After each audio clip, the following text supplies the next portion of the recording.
NBK signature song cost and crew అందరినీ కూడా stage మీదకి పిలుద్దాం. హీరోయిన్ కాజల్ తివారీ గారు, అలాగే లిరిక్స్ అందించిన దివాకర్ గారిని, అలాగే ఈ పాట పాడిన కరీముల్లా గారిని, రుషిరా వైద్య గారిని, అలాగే కొరియోగ్రాఫర్ పవన్ గారిని, డిఓపి చందన్ గారిని, ఎడిటర్ వంశీ జేఆర్ గారిని, అలాగే మేకప్ టీమ్ వెంకటరమణ గారిని కూడా సాధారణంగా ఇన్వైట్ చేస్తున్నాం. అలాగే ఈ ఎంటైర్ టీమ్ని హ్యాండ్ చేసిన డైరెక్టర్ శివాజీవి గారిని కూడా సాధారణంగా స్టేజ్ మీదకి ఇన్వైట్ చేస్తున్నాము. Yes sir, please. పిలిచేశారమ్మా? ఎస్, అయిపోయింది. Thank you. పక్కరికి చెప్పాలి సార్ అది యాక్చువల్లీ.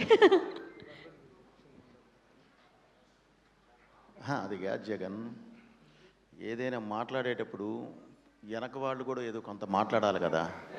మొత్తం నువ్వే మాట్లాడబడేసి ఆయన అది ఇది ఇది ఇది ఇది అన్న తర్వాత ఇంక నేనేం ఎత్తాలి?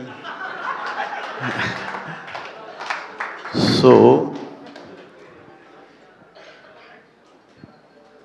మాట్లాడబోయే ముందు నిజంగానే మాట్లాడడానికి కూడా ఏమీ లేదండి. బాలయ్య గారు ఏంటి అనేది నేను సినిమా ద్వారా చెప్పేశాను, ఆల్రెడీ సినిమాల ద్వారా చెప్పేశాను. ఇప్పుడు ఈ సాంగ్ గురించి మాట్లాడితే సాంగులో ఏది బాగలేదు అనడానికి లేదు.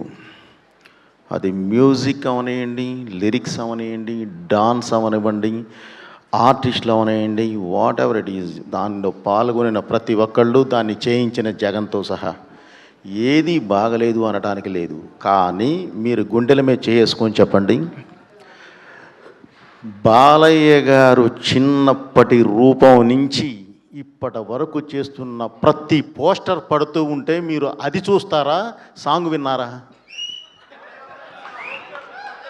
ముందు అసలు దానిలోకి ఇన్వాల్వ్ అయిపోయారు బికాజ్ ఆఫ్ ఆ విజువల్స్. బాలయ్య గారు కనిపిస్తూ ఉంటే ముందు దాని మీదకి వెళ్ళిపోయింది. సరే, ఎవరో టక్మని వన్ మోర్ అన్నారు, వన్ మోర్ వేశారు. అప్పుడు ఓహో లిరిక్స్ మీద కాన్సన్ట్రేట్ చేద్దామండి. ఆటోమేటిక్గా బాలయ్య గారి మీద లిరిక్స్ అంటే వద్దన్నా సరే తన్నుకుంటూ వస్తాయి. గ్యారెంటీ చాలా బాగున్నాయి. సాంగ్ వైజ్ చాలా మంచి సాంగు. ఓకేనండి. ముందుగా సాంగ్ చేసిన ప్రతి ఒక్కళ్ళకి కంగ్రాచులేషన్స్ బ్రదర్. మీరు ఫ్యూచర్లో బాగా పైకి రావాలి. All the best. కరీం నాకు బాగా తెలుసు, ముందు నుంచే తెలుసు, నాకు బాగా ఐడియా ఉంది. మంచి మంచి వాళ్ళని కరెక్ట్గా మీరు సెలెక్ట్ చేసుకొని, జగన్ ముందు అందరినీ మంచి వాళ్ళని సెలెక్ట్ చేసుకొని, లిరికిస్ట్ దగ్గర నుంచి అందరినీ కూడా చాలా బాగా ఇది చేసావు. ఓకే, నీ కృషికి గ్యారంటీ దాని దగ్గర ఫలితం ఉంటుంది. ఓకే, ఒక అభిమానిగా నిన్ను డెఫినెట్లీ గుండెల్లో పెట్టుకుంటారు. ముందుగా బాలయ్య బాబు గారికి పుట్టినరోజు శుభాకాంక్షలు. అడ్వాన్స్ హ్యాపీ బర్త్డే బాబు. ఈ సందర్భంగా అభిమానులతో పాటు కూర్చొని ఈ సాంగ్ రిలీజ్ చేసే అవకాశం నాకు ఇచ్చారు. ఆ సందర్భంగా అభిమానులందరితో పాటు కూర్చొని మీకు విషెస్ తెలియజేసే అవకాశం నాకు దక్కింది. Thank you very much. మీరెప్పుడు ఇలాగే ఆయుల ఆరోగ్యాలతో అద్భుతమైన ఎనర్జీతో ఇలాగే ముందుకు వెళ్ళాలని చెప్పి మనస్ఫూర్తిగా కోరుకుంటున్నాను. అలాగే పోయినసారి మనం షూటింగ్లో ఉన్నాం బాబు మీ బర్త్డే తర్వాత. అప్పుడు 65 అంటే మనం రివర్స్ చేసేవాళ్ళం, 56 అని. 61 అయితే 19 అనేవాళ్ళం. కానీ ఇప్పుడు ఏది అనడానికి లేదు, 66 ఇది. ఎటు తిప్పినా ఇబ్బందే. సో 66 అనాల్సిందే. కానీ మీతో మిమ్మల్ని ఏజ్తో పోల్చాల్సిన అవసరం లేదు. ఒక మనిషిలో మానవత్వం, ఎనర్జీ ఉన్నప్పుడు దానికి ఏజ్తో సంబంధం లేదు. ఆ రెండు మీలో పుష్కలంగా ఉన్నాయి. కాబట్టి మీరు చాలా బాగుంటారు.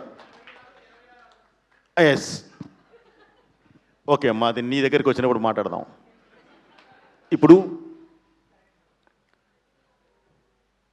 ఏ క్యాలెండర్లోనూ లేని పండగ, ఓన్లీ బాలయ్య బాబు అభిమానుల గుండెల్లో మాత్రమే ఉన్న పండగ ఈ బర్త్డే, ఈ పుట్టినరోజు. ప్రతి సంవత్సరం అభిమానులుగా వీళ్ళందరూ తలా ఒక కార్యక్రమం చేస్తూ ఉంటారు బాలయ్య గారి పుట్టినరోజు సందర్భంగా.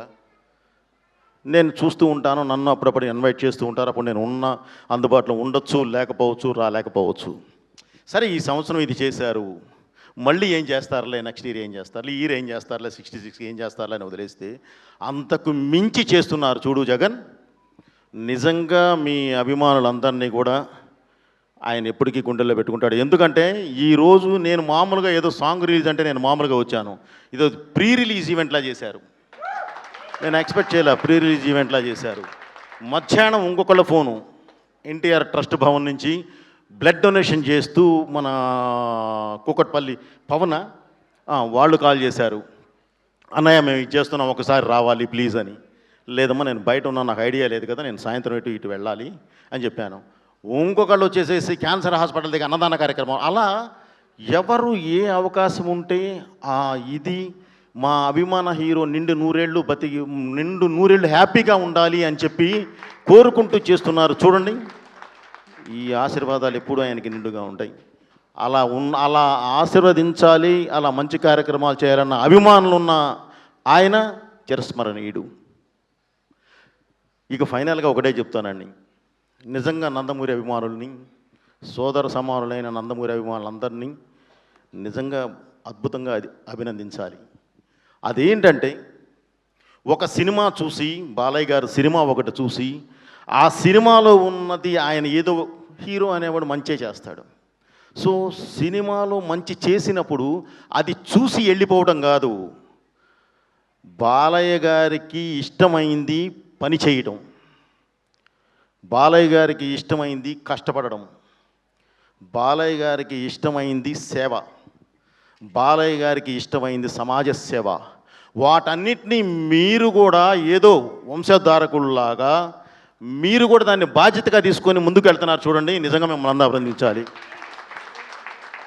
మిమ్మల్ని అందరినీ అభినందించాలి. మనం ఒక హీరోని అభిమానించడం కాదు, అభిమానిస్తే వాళ్ళ నుంచి మనం ఒక ఇన్స్పిరేషన్ అనేది తీసుకోవాలి. పనిని ఇష్టపడిన వాడిని ప్రపంచం ఇష్టపడుద్ది, పనిని ఇష్టపడిన వాడిని ప్రపంచం ఇష్టపడుద్ది. పని అంటే బాలయ్య గారికి అసలు ఎక్కడ లేని ఎనర్జీ వస్తుంది. అది స్ఫూర్తిగా తీసుకొని ప్రతి ఒక్కళ్ళు దాన్ని బాగా ఇష్టపడాలి. మీరు అందరికీ ఇష్టలు అవ్వాలి, ప్రపంచంలో అందరితో పాటు మీరు కూడా బాగా మంచి పైకి వచ్చి ఉండాలి అని చెప్పి మనస్ఫూర్తిగా కోరుకుంటూ, ఇన్ని మంచి కార్యక్రమాలు చేసే బాలయ్య అభిమానులందరికీ అగైన్ మళ్ళీ నా కృతజ్ఞతలు తెలియజేస్తూ, మీ అండ దండ ఆశీర్వాదం ఎప్పుడూ బాలయ్య గారికి అలాగే ఉండాలని, ఆయనతోనే మీరు నడవాలని మనస్ఫూర్తిగా కోరుకుంటూ, Balayya garu Babu again advance happy birthday Babu. Thank you very much. మీరు ఎప్పుడు నిండు నూరేళ్ళు ఇలాగే ఉండాలని మనస్ఫూర్తిగా కోరుకుంటున్నాను. Thank you. మీ బాలయ్య. ఒక గ్రూప్ పిక్చర్.